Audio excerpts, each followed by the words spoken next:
Queridos hermanos, ya estamos en tiempo pascual y nos toca hoy ver la famosa parábola de nuestro Señor Jesucristo acerca de el buen pastor. Parábola que, si ustedes escucharon bien el texto de San Juan que leímos recién en la Santa Misa, en el Evangelio, es dirigida directamente a los fariseos. Interesante el dato.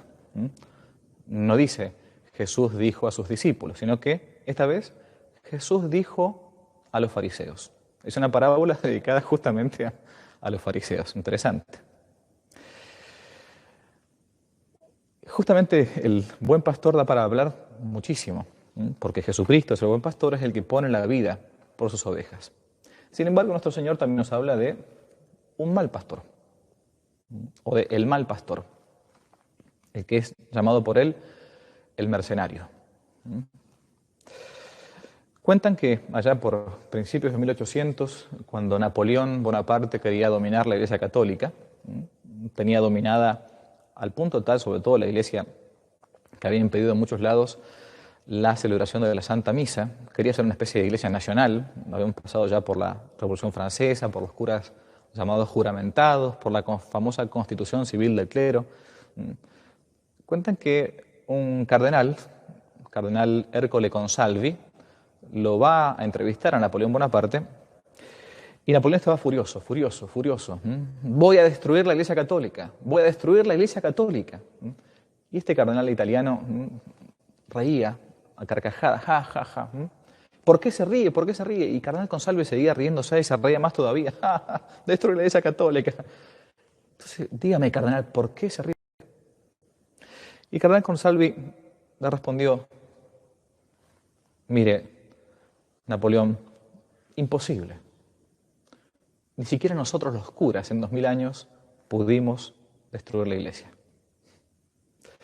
Y es cierto, está revelado que hay buenos pastores y hay también malos pastores. Como también vemos que hay malos esposos y buenos esposos, buenos gobernantes y malos gobernantes. Y que no diga alguno que no conoció, que no los va a conocer. Hay malos obispos, malos sacerdotes, buenos obispos, buenos sacerdotes. Es así es la vida. Podemos errar, podemos equivocarnos, podemos acertar o podemos también traicionar. El ejemplo lo dio justamente el Maestro, el Señor. Si entre los 12 al menos uno lo traicionó, Judas, le decimos, el traidor. ¿Y por qué será así? Uno puede preguntarse. ¿Por qué Dios va a permitir estas cosas? Es decir, ¿por qué permite a veces que traicionemos los hombres y que haya malos pastores? Cada mes de octubre, en el oficio de lectura, en el breviario que rezamos los sacerdotes, se lee justamente un sermón bastante largo de ni más ni menos que San Agustín, el gran San Agustín de Hipona, llamado así, el Sermón de los Malos Pastores. Largo, durante varios días los curas rezamos y leemos ese hermoso sermón y a la vez duro, porque la Iglesia nos recuerda a los sacerdotes que no caigamos en la traición. Pues sí, hay malos pastores. Y quizás no haya mayor obstáculo para un cristiano que reconocerlo. Porque ver en el seno de la propia Iglesia la corrupción es un mal que nos duele. El mismo Cristo nos dice en el Evangelio de hoy: el buen pastor da su vida por las ovejas. El buen pastor conoce a sus ovejas y sus ovejas lo conocen. Pero el mal pastor hace justamente lo contrario. Ama más su propia vida que la vida de las ovejas. Y las deja a merced del lobo, a merced de los lobos. Vamos a ver qué dice la Escritura sobre estos malos pastores. No, Jesús, Dios hecho hombre, vivió en un tiempo, en un lugar determinado y conocía también toda la cultura judía. Él venía a salvar justamente, entre otros, al pueblo de Israel.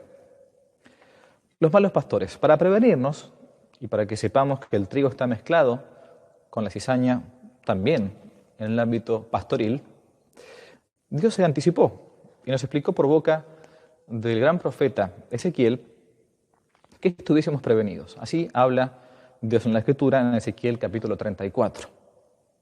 Dice: Escuchad, escuchad, pastores de Israel, vosotros habéis tomado la leche, os habéis vestido con su lana, la de la oveja, habéis sacrificado las ovejas más fuertes, no habéis apacentado el rebaño, no habéis fortalecido las ovejas débiles, no habéis cuidado de las enfermas, no vendasteis a las que estaban fracturadas, no habéis hecho volver a las descarriadas, ni habéis buscado a las perdidas.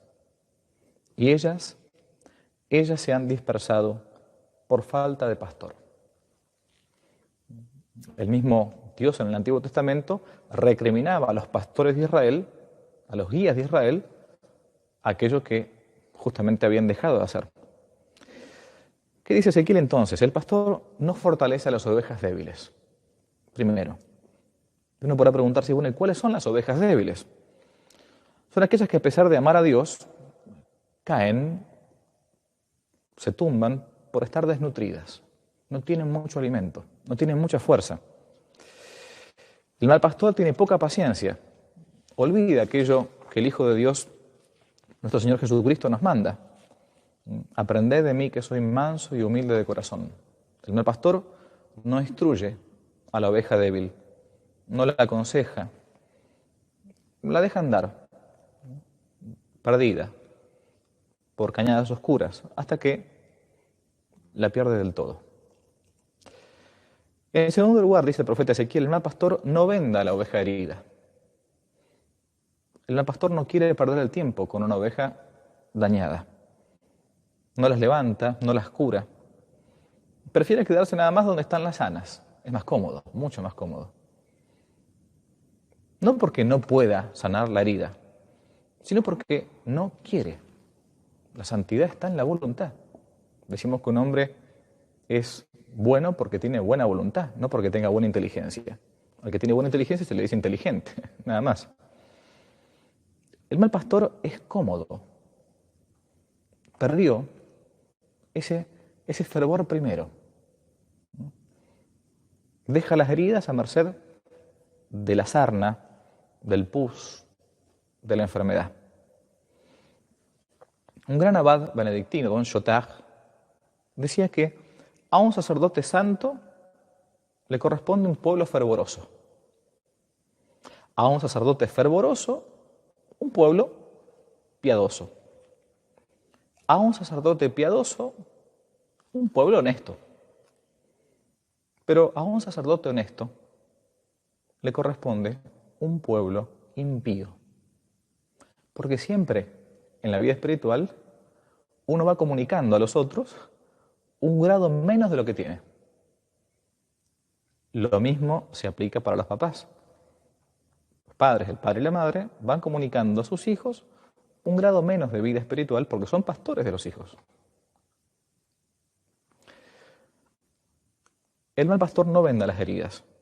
Tercer lugar, el mal pastor mata incluso a la oveja fuerte y a la oveja buena, dice Ezequiel. ¿Y cómo las mata?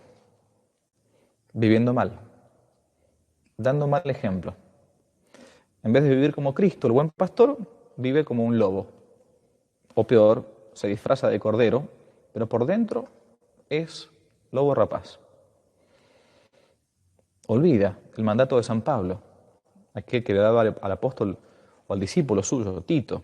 Sé para todos ejemplo de buenas obras. Y a Timoteo, sé modelo para los fieles. Por eso, Santo Tomás de Aquino decía que cuando uno aspiraba al orden sagrado del sacerdocio, deberías estar en el camino de la santidad. ¿Cuánto nos falta, no? A los curas. ¿Cuántas veces un mal pastor nos ha escandalizado? Ha escandalizado a las ovejas. El Señor, en cambio, compara a sus pastores, a sus sacerdotes, como un centinela. El gran San Gregorio decía que el centinela está siempre en un lugar alto, para ver desde lejos, y debe por su conducta estar siempre en alto, para preverlo todo y ayudar así a los que tiene bajo su custodia. Y justamente como está puesto en alto, también es más visible. Y al ser más visible, sus buenos ejemplos arrastran, pero sus malos ejemplos destruyen, escandalizan. Cuarto lugar, el mal pastor no busca a la oveja descarriada. No la busca, porque buscar a la descarriada implica esfuerzo, implica moverse, implica a veces ser criticado, implica a veces ser hasta, entre comillas, políticamente incorrecto. El mal pastor prefiere la sensiblería, el amor y paz, Dios todo lo perdona, está todo bien, ¿no? Con todos intenta entonces quedar bien, no sobresalir en absoluto. En cambio, el buen pastor, dice San Pablo, debe insistir a tiempo y a destiempo, oportuna e importunamente. ¿Y a quiénes hay que predicar a tiempo? Predicar a tiempo a los que quieran escuchar, repitiendo lo que ya se sabe, con toda paciencia y doctrina, dice San Pablo. ¿Y a quiénes hay que predicarle a destiempo? A los que no quieren escuchar. Hasta cierto límite. El Espíritu Santo no golpea, no patea puertas. El sembrador salió a sembrar. Si el corazón está dispuesto, recibirá la palabra. Y si no, bueno, como dice nuestro Señor, sacudid el polvo de vuestras sandalias y ir a otro pueblo. Ese es el misterio de la gracia. Siguiente y último. ¿Cuál es el fruto de los malos pastores? Dice el profeta Ezequiel, y así las ovejas andan perdidas por falta de pastor. Se han convertido en presa de todas las fieras del campo y andan dispersas. Mi rebaño anda errante, dice Ezequiel, anda errante por los montes, disperso por toda la superficie de la tierra, sin que nadie se ocupe de él ni salga en su búsqueda. Y es ahí entonces cuando los lobos, al acecho, asaltan a las ovejas cuando están sin pastor. Lo hemos visto, cuánta gente se ha ido a las sectas desde la Iglesia Católica por padecer malos pastores. Porque el pastor no le hablaba de Cristo, no le hablaba justamente de la vida eterna, no le hablaba del cielo, del pecado, de la gracia, sino que le hablaba de ayuda social, humanitaria, ONGismo. ¿Cuántas personas andan por el mundo como ovejas sin pastor? Y por culpa nuestra, por culpa mía, por culpa de mi mala acción como sacerdote. ¿Qué debe hacer la oveja? No puede hacer como el avestruz y esconder la cabeza en la tierra. No quiero ver, no quiero escuchar.